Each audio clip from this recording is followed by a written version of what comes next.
Spark ഉണ്ടാക്കുന്ന 1-2 വാചകങ്ങളാണ് നിങ്ങളുടെ മുമ്പിൽ ഇന്ന് ഈ വീഡിയോയുമായി വരാൻ കാരണം. എന്നോട് ചോദിച്ചു, ടീച്ചറെ ഫിനോയിൽ രമേശനെ അറിയുമോ എന്ന് ചോദിച്ചു. ഞാൻ പറഞ്ഞു, അറിയില്ല. രമേശൻ ഫിനോയിൽ ഇല്ല, എനിക്ക് വലിയ വശമില്ല.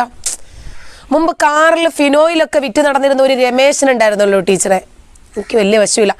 നിങ്ങളുമായിട്ട് കോർത്തിട്ടുണ്ടെന്നേ അയാള്. രമേശൻ ഫിനോയിൽ മുമ്പ് കാറിൽ ഫിനോയിലൊക്കെ വിറ്റ് നടന്നതിൻ്റെ കേസൊക്കെ ഉണ്ട് അയാൾക്ക്. പിന്നെ ഏതാണ്ട് തൃശ്ശൂര് പിത്തള അങ്ങനെ കണ്ട് പറയുന്ന ഒരു സ്ഥലത്തുള്ള ആളാണ്. ഞാൻ പറഞ്ഞു, ഇല്ല സാർ എനിക്കറിയില്ല. അപ്പോൾ സാറെന്ന് വിളിക്കണമെന്ന് കക്ഷിക്ക് ഇഷ്ടമില്ല, എടാ പോടാന്ന് വിളിച്ചാൽ മതി എന്ന് പറഞ്ഞിട്ടുണ്ട് നമ്മുടെ DYSP. തലക്കനമൊന്നുമില്ലാത്ത ശരിയായ സ്വതന്ത്ര ചിന്തകനാണ്. അപ്പം ഞാൻ പറഞ്ഞു, എനിക്കറിയില്ലപ്പ. അപ്പം ഞങ്ങളുടെ നാട്ടിലെ ശൈലി വന്നു, എനിക്കറിയില്ലപ്പ. നിങ്ങൾ അയാൾക്ക് എത്ര മറുപടി കൊടുത്തിട്ടുണ്ട്? അയാളിപ്പം ഇസ്ലാം പഠിപ്പിച്ചിട്ട് നടക്കുകയല്ലേ. അപ്പോൾ എനിക്കൊരു ഐഡിയയേ വരുന്നില്ല. ഫിനോയിൽ രമേശൻ എനിക്കങ്ങോട്ട് ഓർമ്മ വരുന്നില്ല. നിങ്ങൾ എത്ര മറുപടി കൊടുത്തിട്ടുണ്ട്? നിങ്ങൾ നല്ല ഉരുളക്കുപ്പേരി പോലെ അയാളുടെ മുഖമടച്ച് 2 കൊടുത്തില്ലേ? നിങ്ങൾ ആൾസേഷനെന്നും ഡോബറെന്നും ഒക്കെ വിളിച്ച വരട്ടെ.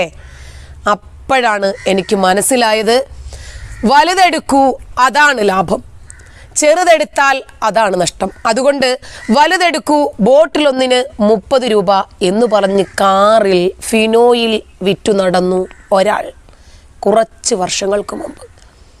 ഒരുപാട് വർഷങ്ങളൊന്നും ആയിട്ടില്ല. എന്നിട്ട് നമ്മുടെ ഈ DYSP പറയുന്നു, പണ്ട് തെണ്ടിത്തിരിഞ്ഞ് നടന്ന ആളാ ഫിനോയിൽ കാറിൽ കൊണ്ട് നടന്ന് അതെടുക്കൂ അതാണ് ലാഭം, ഇതെടുക്കൂ ഇതാണ് ലാഭം, ഒരു ഫിനോയിൽ എടുത്താൽ വീട് മുഴുവൻ നിങ്ങൾക്ക് 1 മാസത്തോളം വൃത്തിയാക്കാൻ സാധിക്കുമെന്ന് വിളിച്ചു പറഞ്ഞ് ഫിനോയിൽ വിറ്റ് നടന്ന ഒരാൾ.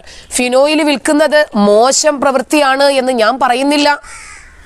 ഫിനോയിൽ വിറ്റ് എത്രയോ ആൾക്കാർ ജീവിക്കുന്നുണ്ട്. ഇന്ന് എനിക്ക് സോപ്പ് കടയുണ്ട്. എൻ്റെ സോപ്പ് കടയിലെ പ്രധാനപ്പെട്ട ഒരു ബിസിനസ് ഫിനോയിലാണ്. അതുകൊണ്ട് ഫിനോയിലിനെ ഞാൻ സ്നേഹിക്കുന്നു. അതുകൊണ്ട് ഫിനോയിൽ വിൽക്കുന്ന ഒരാളും അവരെ ഞാൻ തരംതിരിച്ച് കാണുന്നു എന്നോ സെക്കൻഡറി ആയി കാണുന്നു എന്നോ ആ ജോലിയോടുള്ള മഹത്വം ഞാൻ ഇല്ലാതാക്കി പറയുന്നു എന്നോ പറയരുത്.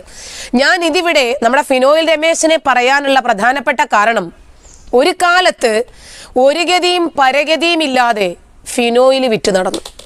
ഇന്ന് അയാൾ വലിയ വലിയ കാറുകളിലാണത്രേ വന്നിറങ്ങുന്നത്. നമ്മുടെ DYSP പറയുന്നതാണ്, വലിയ വലിയ കാറുകളിൽ വന്നിറങ്ങുന്നു. അപ്പം ഞാൻ പറഞ്ഞു, അതെന്താണ് ഫിനോയിൽ വിറ്റാൽ അത്രമാത്രം ലാഭമുണ്ടോ? എന്നാൽ പിന്നെ നമുക്കും തുടങ്ങാം, നമുക്കും കാറുണ്ട്, അങ്ങനെ ചെയ്താലോ?